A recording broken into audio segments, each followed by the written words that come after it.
So the question is determine the points 1, 5, 2, 3, -2, 11 are collinear. तो अब हम बहुत लंबा चौड़ा एक्स वाई एक्सिस बनाकर नहीं करेंगे, ये P है, ये Q है, ये R। बात समझ में आ गई या नहीं आ गई? ठीक है, तो हम इसका सीधा सा सॉल्यूशन लिखते हैं। सॉल्यूशन, तो अब हम PQ पता कर लेते हैं। सबसे पहले PQ पता कर लेते हैं। तो PQ में सबसे पहले ये वाले पॉइंट रखेंगे, ठीक है। तो रखेंगे x2 - x1। बात समझ में आ रही है? तो 2 - 1 का स्क्वायर, 3 - 5, यहाँ प्लस लगाएंगे, 3 - 5 का स्क्वायर। इस तरह से करेंगे। अभी तो मैं ये भी लिख रहा हूँ, फिर डायरेक्ट लिखूंगा, ये इसलिए लिख रहा हूँ ताकि परेशानी ना हो। तो ये हो जाएगा 1 का स्क्वायर, और ये आपका यहाँ पर -2 आएगा, स्क्वायर 4 ही आ जाएगा। तो ये हो जाएगा आपका बेसिकली 4, तो ये √5 आ जाएगा। ठीक है, बात समझ में आती है? PQ। अब हम निकाल लें QR, ठीक है। QR कैसे निकालेंगे? QR में पहले यहाँ की वैल्यू रखेंगे, तो -2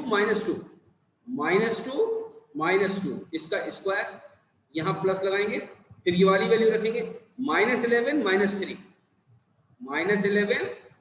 -3 इसका स्क्वायर, और इनका आपको अंदर रूट निकालना है नेचुरली। ये तो हो जाएगा बेसिकली 16, और ये कितना हो जाएगा? 11 और 3 14, ठीक है। ये हो जाएगा 196, ठीक है। इसका अंडर रूट, ये बेसिकली कितना हो जाएगा? ये 16 है, ये 196 है, तो 6 और 6 12, 9 और 1 10 और 1 11 और 212, अंडर रूट 212। बात समझ में आती है क्या? QR आप निकाल रहे हैं हम RS, जो ये बाद में है वो पहले आना है, तो यानी 1 -2। अब देखिए 1 -2 और इसका स्क्वायर प्लस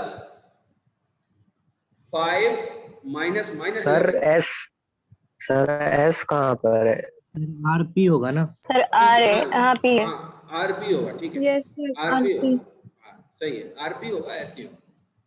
तो फिर हम कौन सा लेंगे? 5 -11 और इसका स्क्वायर। बात समझ में आती है क्या? और यहाँ पे क्या ले लेंगे आप? अंडर रूट ले लेंगे।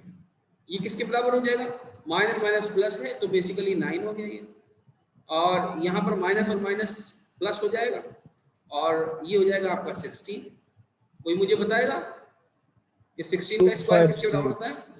बोलिए।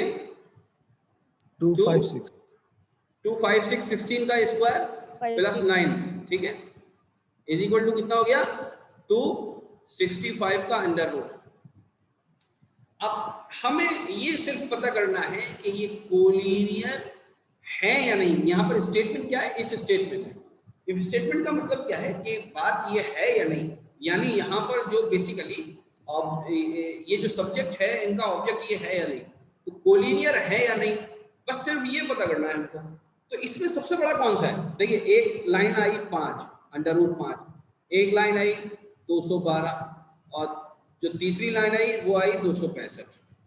मैंने 256 लिख दिया, 265। तो यही सबसे बड़ी है।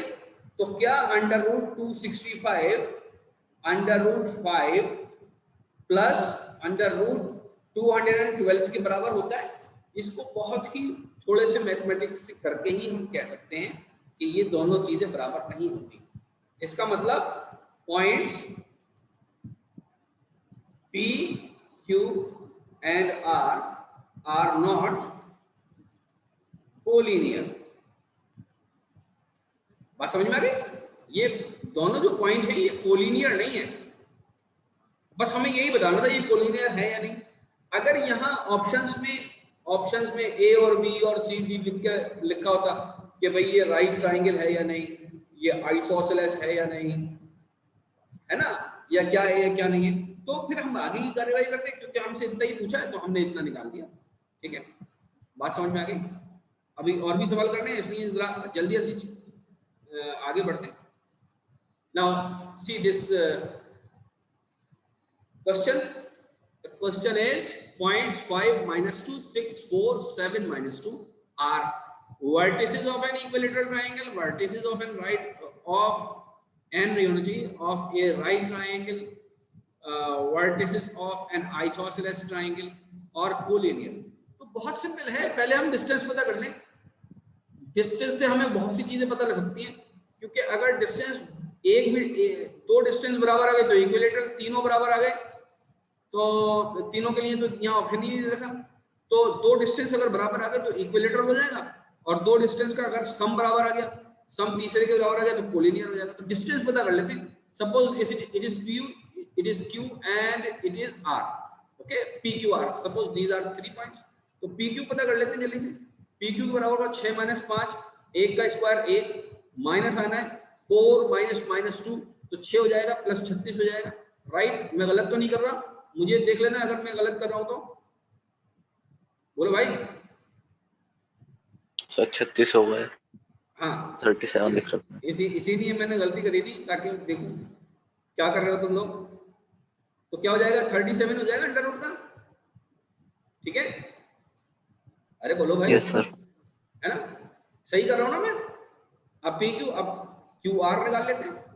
QR में ये 7 - 6 करेंगे हम, 7 - 6 करेंगे तो 7 - 6 अगेन 1 का स्क्वायर 1, फिर -2 -4, ये भी 6 हो जाएगा। बात समझ में आई या नहीं, ये भी 36 हो जाएगा। आंसर आ गया 37। तो दो लाइन बराबर आ गई, लेकिन अभी हम रुकेंगे नहीं, तीसरा और निकाल लेते हैं। RP निकाल लेते हैं। RP किसके बराबर होगा, 5 - 7, 5 - 7 इज -2, उसका स्क्वायर 4 हो जाएगा, प्लस -2 -2, ये हो जाएगा आपका 0। बात समझ में आ गई या नहीं आ गई? तो आंसर आ गया 2। Yes sir. ठीक है, कौन सा ट्राइंगल बन गया ये? आइसोसेलेस। आइसोसेलेस। हाँ, तो ये C आंसर हो गया। ओके, जब आप खूब सारे सवाल कर लेंगे इसके, आप लोग कितने कितने सवाल करते हैं एक दिन में, जरा बताएंगे मुझे। हल्के से बता देना, मैं ही सुनूं ताकि और कोई ना सुने।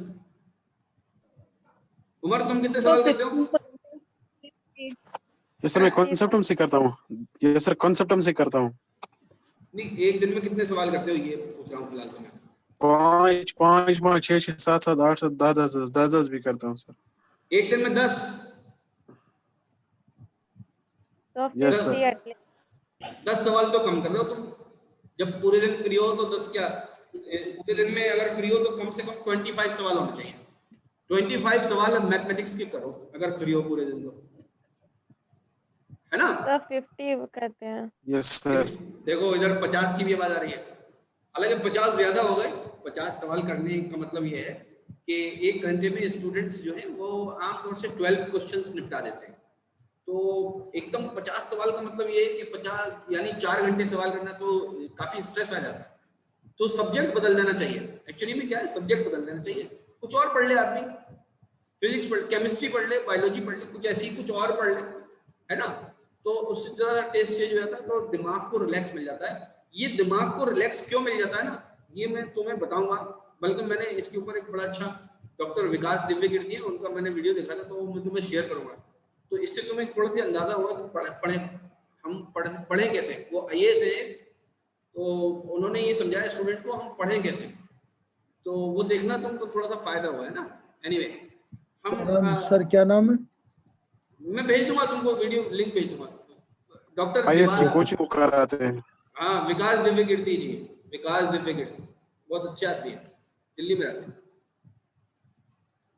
तो IAS हाँ, IAS है वो, पुराने IAS है, IRS है, इंडियन अलाइड सर्विस में। Find the point on the x-axis which is equidistant from 2 - 5 - 2 9। ये मुझे याद है, ये NCERT का क्वेश्चन है, लेकिन अनसॉल्व्ड क्वेश्चन है, ठीक है। तो ये सवाल क्या है वो समझ लीजिए। Find the point on the x-axis, x-axis का वो पॉइंट बताना है आपको which is equidistant from 2 - 5 - 2 9। बात समझ में आ रही है क्या? ठीक है। अब जैसे फॉर एग्जांपल मैं नंबर लाइन बना देता हूँ, ठीक है। तो सबसे पहले मैं नंबर लाइन बनाता हूँ, ठीक है। नंबर लाइन, ये मैंने नंबर लाइन बनाई, ठीक है।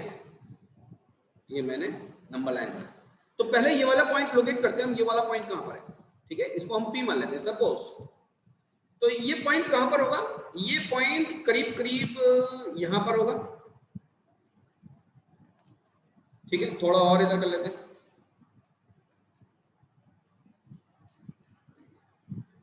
ठीक है। अगर इस पॉइंट को मैंने P कहा तो ये P 2 - 5 ऐसे कहीं होगा ना, यहाँ पर सपोज यहाँ पर आपके -5 है और यहाँ पर आपके सपोज 2।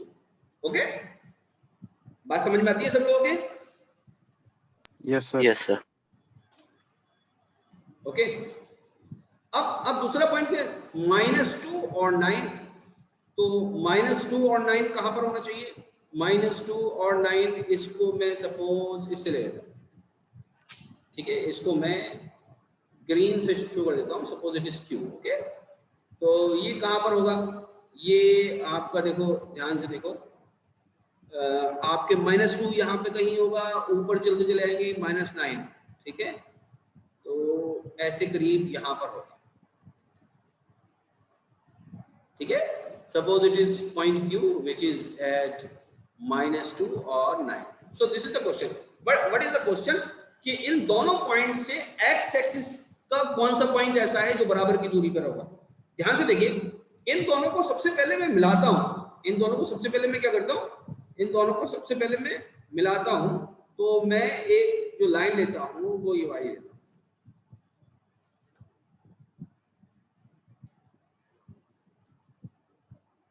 ठीक है। तो इन दोनों को मिलाने वाला पॉइंट एक्स एक्सिस पे यहां पर है, ये आंसर नहीं है। हमसे क्या पूछ रहे हैं, हमसे क्वेश्चन ये पूछ रहे हैं, the point on the x axis which is equidistance from both of these point. तो वो ये तो हो नहीं सकता क्योंकि ये इसके बराबर नहीं है। बात समझ में आ रही है या नहीं आ रही? सब लोगों ने सवाल को समझ लिया या नहीं? Yes sir. Yes sir. Yes sir. तो वो पॉइंट होगा किस जगह पर, वो पॉइंट देखो यहां पर कहीं होगा, यहां पर इस जगह पर होगा, इस तरह से होगा कि ये पॉइंट, ये लाइन और ये दोनों लाइन, ये दोनों बराबर है। बात समझ में आ गई या नहीं आ गई? तो हमें इस पॉइंट के कोऑर्डिनेट्स निकालने हैं।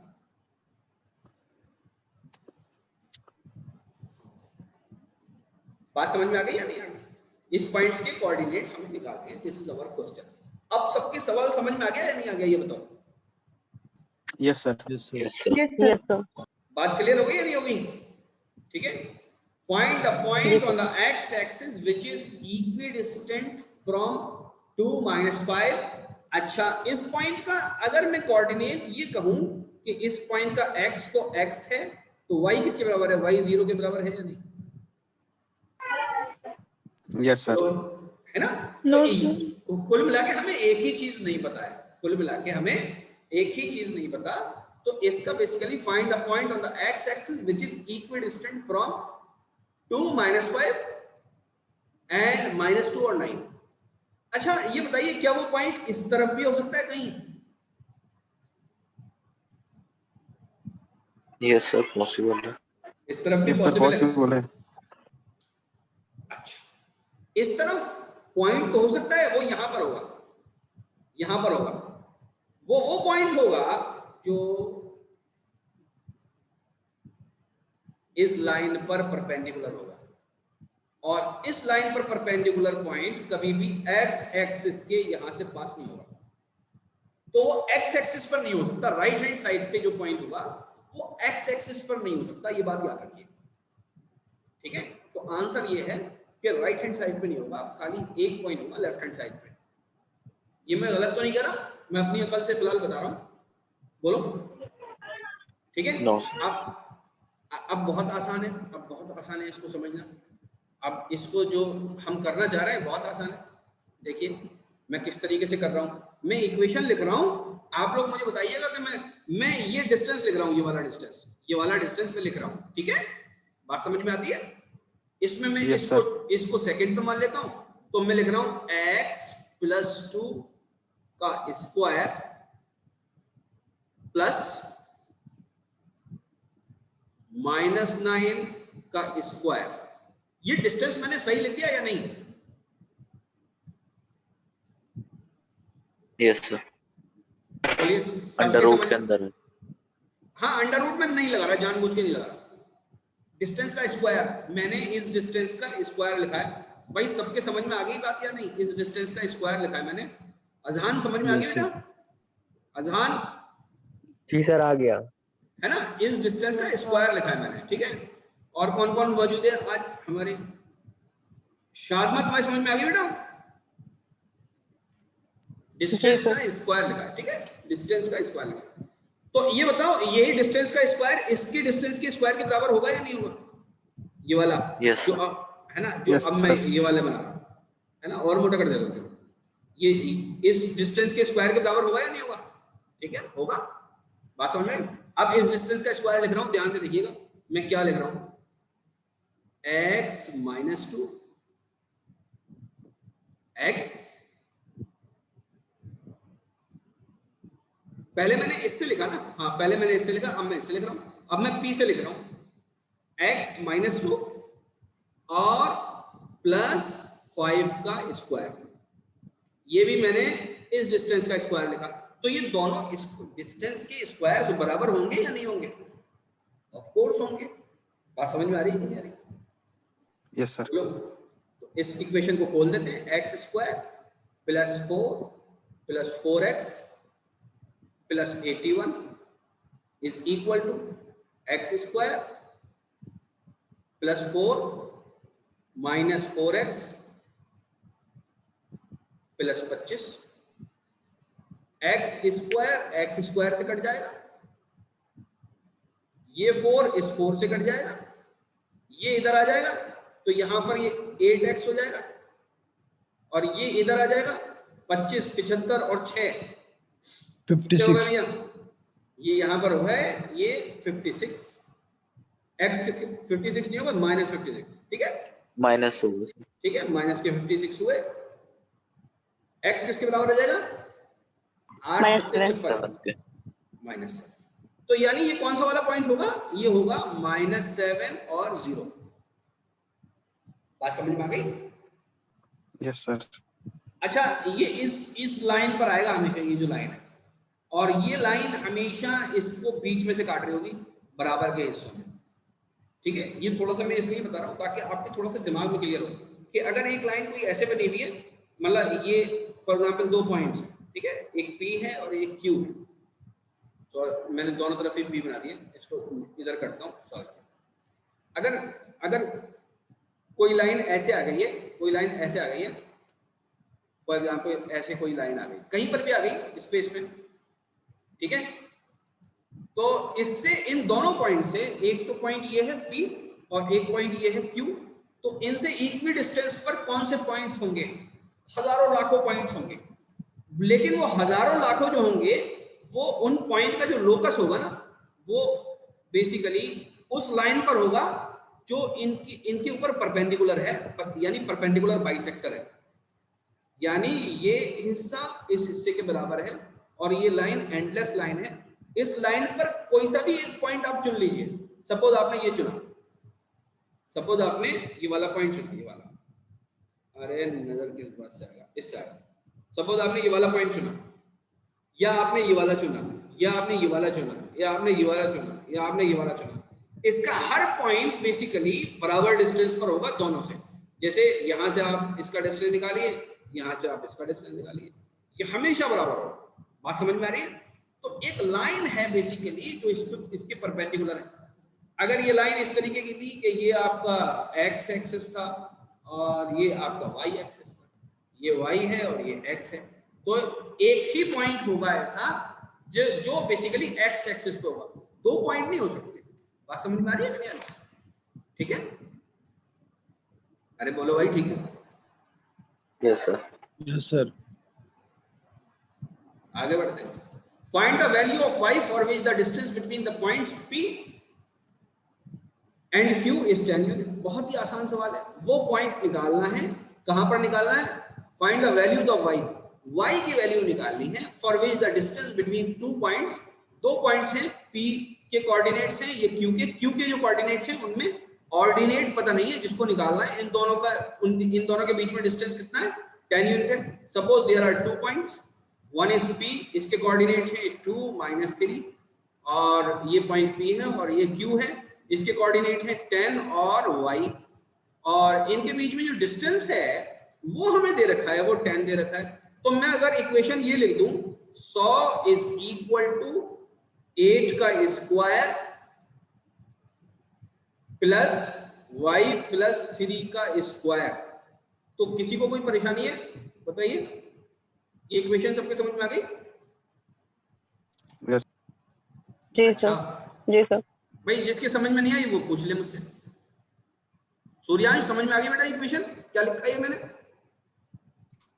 जी सर।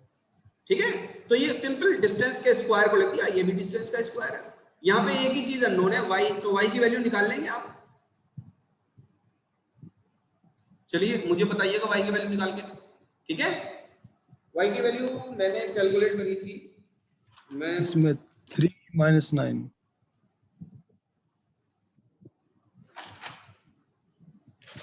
कितनी वैल्यू आएंगी y की, ये भी बात है।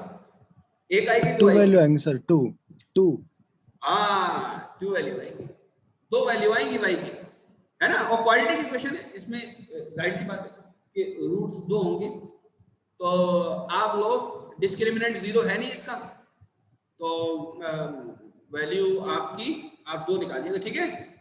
इसको निकाल के बताइएगा, मैं बता नहीं रहा इसका आंसर। 3 and -9 हाँ सबको बता दो, सारे राज खोल दो, सारे राज खोल दोगे तो बचेगा क्या? अब ये वाला सवाल ये कर लेते हैं जरा, ये आज थोड़ी सी समझने की बात है, ठीक है? ये फिगर मैंने कुछ नहीं है, मैंने एनसीईआरटी से कॉपी मार दिया, ठीक है? तो एनसीईआरटी में ये फिगर बनी हुई है। अब ये सेक्शन फार्मूला है क्या? अभी हम सेक्शन फार्मूला पढ़ने जा रहे हैं, तो जरा सा ध्यान से देख लीजिए, इसको एक बार समझ लीजिए, ठीक है? बात समझ में आ रही है? अब ध्यान से देखिए। Yes sir. कोई एक लाइन है, अब लाइन के जो 2 एंड हैं बेसिकली उन्हीं की बात हो रही है। तो एक लाइन है बेसिकली ये ए बी, जिसका एक एंड ए है और दूसरा एंड बी है, ठीक है? ये बात समझ में आ रही है? 2 एंड है उसके, एक एंड तो ये ए है और दूसरा एंड बी है, ओके? अब इससे मिला के हमने एक लाइन बना दी है। अब इससे मिला के लाइन बना दी है, तो अब सवाल ये है कि एक कोई पॉइंट P है बीच में, है ना? जैसे ये पॉइंट है बीच में, ये काले से मैं बना रहा हूं, पॉइंट जो बीच में है वो ये वाला है P, और वो P इस लाइन को AB को M1 और M2 के रेशियो में बांटता है। P वो पॉइंट है जो लाइन AB को M1 और M2 के रेशियो में बांटता है, ठीक है? बात समझ में आती है? इस तरह से हो सकता है, फॉर एग्जांपल सपोज ये लाइन है A और B, तो यहां पर कोई पॉइंट ऐसा हम चूज करें, यहां पर कोई पॉइंट P ऐसा चूज करें जिसके कोऑर्डिनेट हो x और y, जो इसको 1:2 के रेशियो में बांट दे। बात समझ में? तो यानी ये जो P पॉइंट है AP upon BP is equal to 1/2। बात समझ में? ऐसा हो सकता है, कोई पॉइंट ऐसे बांट सकता है। तो M1 और M2 का जो रेशियो है वो 1:2 फॉर एग्जांपल, तो उस केस में इस पॉइंट के कोऑर्डिनेट्स क्या होंगे? उस केस में इस पॉइंट के कोऑर्डिनेट्स क्या होंगे? तो 3-4 चीजें अननोन है यहाँ पर। पहली चीज है M1, पहली चीज क्या चीज अननोन है? पहली चीज है M1, दूसरी चीज है M2, तीसरी चीज है X, चौथी चीज है Y। M1 और M2 बेसिकली वो रेशियो है जिसमें लाइन बढ़ रही है, और X और Y उस पॉइंट के कोऑर्डिनेट्स हैं जो उस लाइन को बांट रहा है इंटरनली। बात समझ में आती है या नहीं आती? इतनी बात समझ में आ गई जो मैंने समझाई अभी? Yes sir. Yes sir. अब जब हम इसका एनालिसिस करते हैं, इसका एनालिसिस बहुत आसान है कि आप इसको 2 ट्राइंगल्स में बांट लीजिए, इस फिगर को 2 ट्राइंगल्स में बांट लीजिए। अब जब इस फिगर को 2 ट्राइंगल्स में बांटेंगे, क्योंकि इस पॉइंट ने M1 और M2 की रेशियो में बांट रखा है, तो ये दोनों ट्राइंगल सिमिलर ट्राइंगल हो जाएंगे। दोनों ट्राइंगल कैसे हो जाएंगे? सिमिलर ट्राइंगल हो जाएंगे।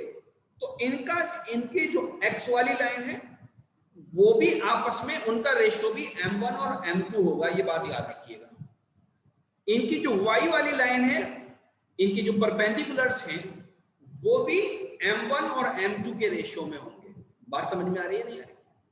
ठीक है, तो यहां पर बेसिकली डिफरेंस ऑफ x है और यहां पर बेसिकली डिफरेंस ऑफ y है। जब इसको एनालाइज करते हैं हम, तो जो फॉर्मूला आता है x और y का, ठीक है, जो फॉर्मूला आता है वो ये आता है कि x will be equal to m1 x2 plus m2 x1 upon m1 plus m2। ठीक है, ये ऊपर ये लिखा हुआ जो है ये बेसिकली x है और ये बेसिकली y। बात समझ में आ रही है नहीं आ रही? यानी x तो ये वाला है और y ये वाला है। ठीक है, दोनों चीजें लिखी हुई है, बहुत सिंपल है। डिनोमिनेटर में तो m1 प्लस m2 है। ठीक है, बात समझ में आ रही है? और न्यूमरेटर में क्या है कि m1 के साथ x2 को मल्टीप्लाई किया है और m2 के साथ x1 को मल्टीप्लाई किया है। ठीक है, x के अंदर y आया ही नहीं है। अब y निकालने के लिए m1 के साथ y2 को मल्टीप्लाई किया है और m2 के साथ y1 को मल्टीप्लाई किया है, m2 के साथ y1 को मल्टीप्लाई किया है और डिनोमिनेटर में m1 प्लस m2 है। तो इम्तिहान में आपको कंफ्यूजन क्या होगा वो मैं बता रहा हूं। कंफ्यूजन सिर्फ यही होगा कि यहाँ x2 है तो यहाँ पर y1 होना चाहिए या y2 होना चाहिए। तो याद रखिए, जब हम x को कैलकुलेट कर रहे हैं तो उस वक्त सिर्फ x ही की वैल्यूज रखी जाएंगी। एक बार एक x को, दूसरी बार दूसरे x को, बस 1 और 2 का रिप्लेसमेंट है। m1 को x2 से मल्टीप्लाई करेंगे और m2 को x1 से मल्टीप्लाई करेंगे। The same thing will be followed for the calculation of y। बात समझ में आ गई सबके या नहीं? Yes sir. Yes sir. बहुत सिंपल है। तो सेक्शन फार्मूला देखिए, जब चीजें हमारे सामने होती हैं तो हमें आसान लगने लगती हैं, लेकिन जैसे ही ये हमारी आंख से ओझल हो जाती है ना, तो हमको फिर फार्मूला कभी कभी हम भूल जाते हैं। ठीक है, ये कोई हर आदमी कोई सुपर ह्यूमन नहीं होता, तो ये एक नॉर्मल सी बात है, सभी लोग भूलते हैं। ठीक है, इसका हल क्या है? इसका हल ये 4-5 बार लिखकर उसको याद कर लीजिए, थोड़ा उसमें दिमाग लगाइए फॉर्मूले के अंदर कि क्या था, कौन सी चीज में भूलता हूँ, कहाँ कंफ्यूजन होता है, तो उसको आप ठीक कर लीजिए। ठीक है, बात समझ में आई? तो फॉर्मूले को याद करने का एक खास तरीका है कि उसको याद कर लीजिए। बात समझ में आ गई नहीं आई? उसको लिख के याद कर लीजिए, उसको बोल के याद कर लीजिए। इसके अलावा कोई इसका कोई और वो नहीं है, कोई तुक्का वक्का नहीं है। ये बात याद रखिएगा कि कोई खास बात कर दे, कोई दुआ पढ़ के फूंक दे तो याद हो जाएगा, ऐसा नहीं, मेहनत करनी पड़ेगी आपको। ठीक है, अब हम एक सवाल कर लेते हैं। ये सवाल आपके मैंने सीधे सीधे एनसीईआरटी से लिया है, क्योंकि अभी हम कुछ सवाल करने और एक सवाल करेंगे। Find the coordinates of the point which divides the line segment joining the point 3, 4, 8, 5 in the ratio 3:1। ध्यान से देखिए, m1 3 के बराबर है और m2 1 के बराबर है। जो एंगल A है, जो सॉरी पॉइंट A है, जो कि x1 और y1 जिसकी वैल्यूज हैं, वो बेसिकली है 4, -3। बात समझ में आई? तो मैं यहां पर लिख सकता हूं x1 इज इक्वल टू 4 और y1 इज इक्वल टू -3, और यहां पर x2 है आपके 8 और y2 है x2 और y2 है आपके 5। ठीक है, तो हमको बेसिकली वो पॉइंट निकालना है जो इसको 3:1 के रेशियो में डिवाइड कर रहा है। तो उस पॉइंट का जो एब्सिसा होगा वो x से निकल जाएगा। बात समझ में आई? वो बेसिकली x होगा। फार्मूला है m1 x2 plus m2 x1 upon m1 plus m2। बहुत ही सिंपल। m1 तो भैया 3 है और यहाँ पर x2 8 है, तो ये 24 हो गया, और m2 1 है और x1 4 है, तो ये +4 हो गया, और इन दोनों को बीच में 4 से डिवाइड कर दिया। 4 × 24, 4 × 4, तो आंसर आ गया 7। ठीक है, सिंपल सी बात है। दूसरे को निकाल लेते हैं। दूसरे को निकाल के जल्दी से बताओ, दिल में कैलकुलेट होनी चाहिए सारी चीजें। 3 सर 3। ठीक है, अभी देखते हैं। m1 y2 plus m2 y1 upon m1 plus m2। तो नीचे तो ये 4 ही आना है हर वक्त। m1 3 है, अब इसको y2 से मल्टीप्लाई कर देते हैं, 3 पंजे 15, बात समझ में। फिर 1 को -3 से मल्टीप्लाई कर देते हैं, तो ये जो है वो -3 ही लिखा जाएगा। 12, तो आंसर कितना आ गया? 3। यही आ रहा है भाई? Yes sir. ठीक है, तो जो पॉइंट है जो इनको 3:1 के रेशियो में डिवाइड कर रहा है, वो पॉइंट अगर हम उसको हम P बोल दें तो वो पॉइंट है आपका 7,3। 7,3 वो पॉइंट है जो इन दोनों के बीच में पड़ेगा, 100% इन दोनों के बीच में पड़ेगा। अच्छा, अब इससे एक बात और समझ में आती है, देखिए ध्यान से सुनिएगा। अब 2 पॉइंट है, अब ये नई बात बता रहा हूं मैं आपको। 2 पॉइंट है P और Q।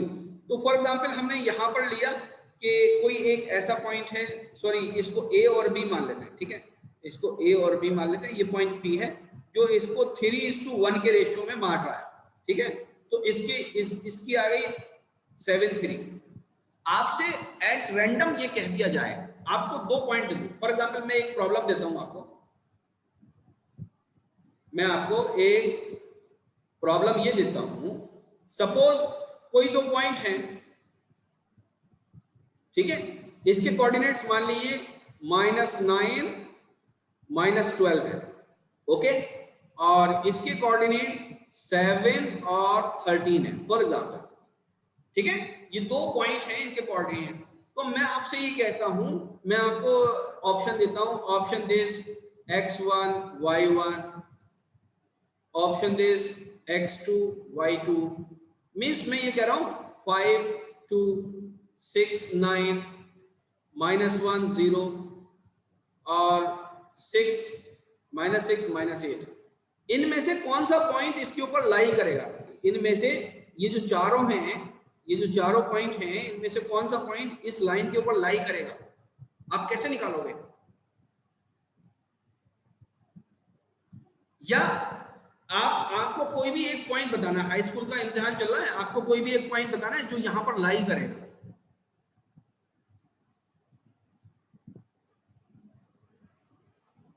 आप बहुत सिंपल सी ये बात करो कि इसमें 1:1 का फॉर्मूला लगा दो। क्या लगा दो? 1:1। m1 को 1 मान लो, m2 को 1 मान लो। बात समझ में आ रही है नहीं आ रही? 1:1 का फॉर्मूला आप जैसे ही लगा देंगे, आपको एक पॉइंट ये मिल जाएगा जो बिल्कुल बीच में है इसके। बात समझ में? इम्तिहान में ये पता करना कि इनमें से कौन सा पॉइंट यहां पर है या नहीं, ये थोड़ा सा टीडियस काम हो सकता है।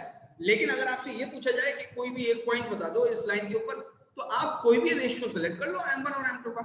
बात समझ में आ रही है कि नहीं आ रही? ये 1 मिनट से भी कम रह गया, दोबारा हम ज्वाइन कर लेते हैं, ठीक है? दोबारा आ जाइए आप लोग। Now you see, this is again a question which can be solved by this section formula. ठीक? What is the question? The question is the coordinates of a point, यानी उस पॉइंट के कोऑर्डिनेट हमें निकालने हैं जिसकी डेफिनेशन या जिसकी डिटेल आगे दी जा रही है। Where PQ is a diameter of a circle whose center is 2 - 3, Q and Q is 1/4। तो ये किस तरह का क्वेश्चन है? इसको जरा समझ लीजिए, ठीक है। ये क्वेश्चन एकदम से देखने में हमें ये नहीं लगता कि ये सेक्शन फॉर्मूले का है, but it can be solve by section formula very easily. How? Now you see, first let me draw a circle. एक मैं सर्किल ड्रॉ करता हूं, ठीक है। ये मैंने एक सर्किल ड्रॉ कर दिया, ओके। अब PQ इज ए डायमीटर, तो हम कोई डायमीटर बना देते हैं और कैसा भी डायमीटर बना देते हैं, ठीक है। हम सपोज एक पॉइंट ये ले लेते हैं और इसको ऐसे पास करा देते हैं, suppose this is the diameter. तो यहां पर ये पॉइंट P है और यहां पर ये पॉइंट Q है। क्योंकि ये डायमीटर है तो इसमें कहीं बीच में एक सेंटर भी होगा। बात सबके समझ में आती है नहीं आती? ठीक है, यस सर। ये डायमीटर बना दिया और सेंटर बना दिया। क्यू के जो कोऑर्डिनेट्स हैं वो हमको दे रखे हैं। क्यू के कोऑर्डिनेट्स कितने हैं? 1,4 दे रखा है। ठीक है। कोऑर्डिनेट P के हमें निकालने हैं, सपोज इट इज x और y। बात समझ में आती है? सपोज P के हमें कोऑर्डिनेट्स निकालने हैं, तो हम इसको xy नहीं कहते, हम इसको x1 y1 कह देते हैं, ठीक है। और ये क्या है, ये x2 और y2 है सपोज, ओके। अब यू कह रहे हैं कि जो सेंटर के कोऑर्डिनेट्स हैं वो है 2 -3, सेंटर के कोऑर्डिनेट्स ऐसे। तो आप ये मत समझिए ये नीचे की तरफ आ रही है लाइन, तो इसका मतलब क्या है कि ये सारे इसके नेगेटिव ही होने वाले हैं, ऐसा नहीं है, जरूरी नहीं है ऐसा, ठीक है। अब इसको हम कैसे कैलकुलेट करेंगे, इसके अंदर सेक्शन फार्मूला कैसे लगेगा, अब उसको समझ लीजिए। देखिए ये बताइए कि जो डायामीटर है आपका, जिसको मैं फॉर एग्जांपल अगर O कह दूं, तो ये इस सॉरी ये जो सेंटर है जिसको अगर मैं O कह दूं, तो वो डायामीटर को 1:1 के रेशियो में बांटेगा या नहीं बांटेगा, हाँ या ना? Yes sir. Yes sir. तो ये M1 है और ये M2 है, तो M1 को अगर मैं 1 कह दूं तो M2 भी 1 के बराबर होगा या नहीं होगा? बात समझ में आती है? बोलिए। Yes sir. ठीक है। अब सेक्शन फार्मूला को जरा रिकॉल करिए। सेक्शन फार्मूले को रिकॉल करने के बाद अब मैं देखिए ये लिख रहा हूं, देखिए आपके समझ में आता है या नहीं आता। 2 is equal to 1 into x1 plus 1 into 1 upon 2। बताइए आपकी समझ में आया कि नहीं आया? Yes sir. Yes, sir. है ना। देखो ये जो 2 लिखा है मैंने, ये वाला जो 2 लिखा है, ये क्या चीज है, ये बेसिकली ये वाला जो है, ठीक है। बात समझ में आती है? ये जो 1 लिखा है मैंने, ये 1 बेसिकली ये M1 वाला बना। ये जो x1 लिखा है, ये तो बताने की जरूरत ही नहीं है, ये तो यहां पे डिफाइन कर चुका हूं। ये वाला जो 1 लिखा है ये M2 है, और ये वाला जो 1 लिखा है ये बेसिकली x2। तो मैंने ये लाइनें बना के, और ये जो लिखा है ये बेसिकली 2, ये कहां से लिखा है, ये M1 प्लस M2 है। तो कोई परेशानी है यहाँ तक? समझ में आ रही है बात? Yes sir. समझ पा रहे हैं आप लोग सवाल को? तो बहुत आसान है, ये यहाँ पर 4 हो जाएगा, तो x1 की वैल्यू 3 आ रही है सीधे सीधे। Yes, sir. ये गलत तो नहीं बताया मैंने? No, sir. इसी तरह से आप इक्वेशन लिख सकते हैं, -3 इज इक्वल टू, आप सीधे सीधे y1 plus 10 or minus 10. y1 plus y2 लिख दीजिए, y1 प्लस 4 लिख दीजिए डिवाइडेड बाई 2, ये हो जाएगा -6 minus 4 is equal to y1। Yes, ये बिल्कुल सही कह रहे हैं कि y1 की जो वैल्यू है वो -10। तो जो पॉइंट P है उसके कोऑर्डिनेट्स क्या हैं? उसके कोऑर्डिनेट्स हैं 3 - 10। बात समझ में आ रही है कि नहीं आ रही? ठीक है जी सर। तो और हम सवाल करेंगे इंशाल्लाह, कल करेंगे, और आगे के टॉपिक्स पढ़ेंगे। इसके ऊपर भी, सेक्शन फार्मूले के ऊपर भी हम 1-2 सवाल करेंगे, और आगे के टॉपिक्स भी हम पढ़ेंगे, ठीक है। The thing must be that आप लोग कंटिन्यूअसली पढ़ते रहिए, 2-2, 4-4 सवाल करते रहिए, ठीक है। यकीन मानिए ये 2-2, 4-4, 6-6 सवाल जो है अगले 50 दिन के अंदर बहुत बड़ा रंग लेकर आने वाले हैं, ठीक है। और वो रंग कामयाबी का रंग होगा, ठीक है। बात समझ में आ रही है आप लोगों के?